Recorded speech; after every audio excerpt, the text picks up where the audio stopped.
Okay, so today we're going to find the equation of a circle, which is nothing new because we've done it already.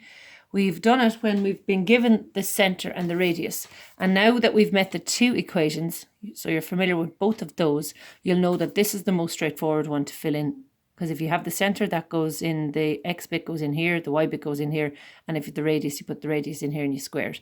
This one is not that handy to use to get the equation of a circle, but we just need to be familiar that there are two of them, okay? If, however, we're given 3 points on the circle, okay, then we're not given the centre and we're not given the radius, so we have a bit of an issue. So there's two methods that we can pick, okay? The first method would be a little bit more obvious. You might even guess if you had to, okay? The obvious choice would be to sub each point into the second circle equation. And by the second circle equation, I mean the one with the G, the F and the C. So you'll hear me refer to that a lot. And if you've got 3 points on the circle, you'll have 3 x's and 3 y's to sub in. So you'll sub them in separately. An x gets put in here and here. The y gets put in here, and you'll be left with an equation with a G, an F and a C. So you'll end up with 3 equations. And now it might be a little bit more obvious what you have to do.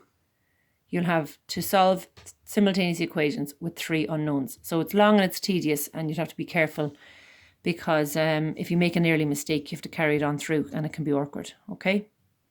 So that maths is not very, very difficult. It's just a bit long.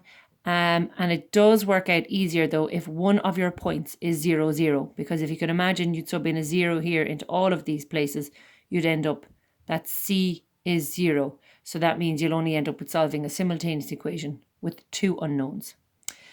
This will be the less obvious choice, and we have to look at a little bit of circle geometry to make it make sense, okay? So we'll look at the circle, and there's bits that we're already familiar with, okay? So you can see there the questions that you're going to have today are those, and there are only 3 of them. So it's really, really important that you take in what's going on here.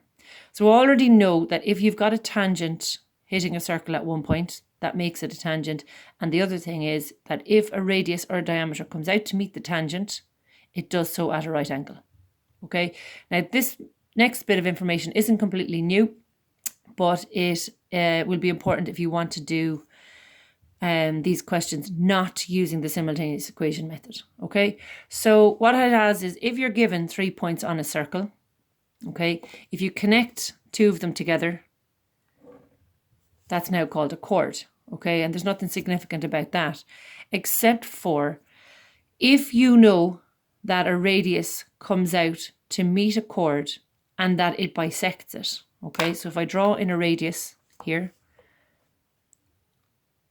and if it cuts it into 2 even pieces, it has bisected it, but it also means it's perpendicular to it. And perpendicular lines help us think of our last chapter, which meant us that we were thinking of slope. Okay, if I have this other chord here, so I'll draw this one in blue, and I bring a radius from the center out to it, going through it, hitting the edge of the circle, and I'm telling you that that bisects it. It also does it at a right angle. So if we were given 3 points on a circle, what we could do is get the slope of the chord, invert it and change the sign, so flip change sign, and then we would have the slope of the radius, but we'd be missing a point, but the point we would use is the midpoint of here, the red chord. So I'll say that again.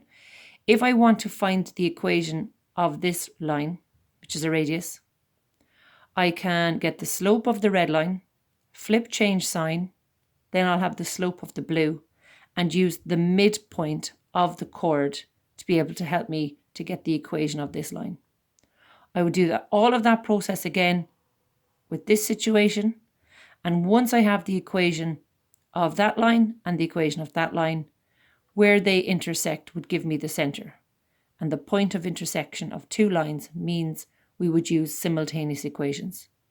So it's a long process, but there's probably less room for error compared to the first method.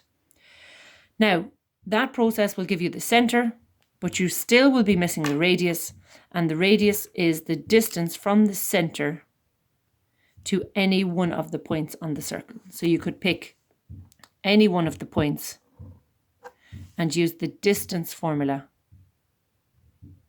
to get the radius of the circle.